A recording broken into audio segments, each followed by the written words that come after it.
Hello friend मोनसे गोदान भिडिअनि update लानानै फैलायबाय।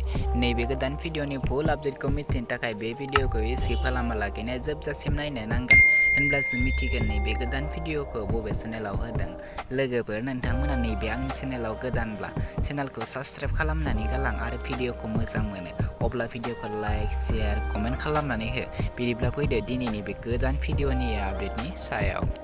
नैबे गोदान भिडिअनि टाइटेलानो जादों फाफसो बियो मोनसे गोदान बड' शर्ट फिल्म।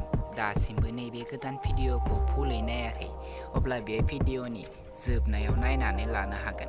आं बिथांमोननि इउटिउब चेनेलखौ लास्टआव बुंनानै होगोन, बेनिखायनो लोगोफोर नैबे भिडिअखौ स्किप खालामालाखैनो जोबजासिम नायलां।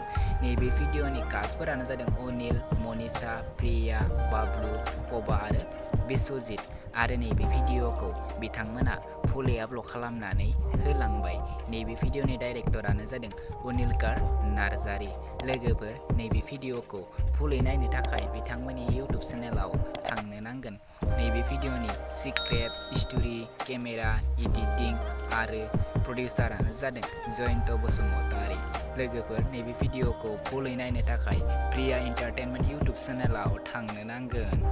नैबे इउटिउब चेनेलाव थांनानै बिथांमोननि बे गोदान भिडिअखौ नायनानै लाहैदो आरो चेनेलखौ दासिमहालागै साबस्क्राइब खालामाखै अब्ला चेनेलखौ साबस्क्राइब खालामनानै होदो, जेन बेफोरबायदि गोदान भिडिअफोरखौ जोंनि गेजेराव थाब लानानै फैबाय थानो हायो।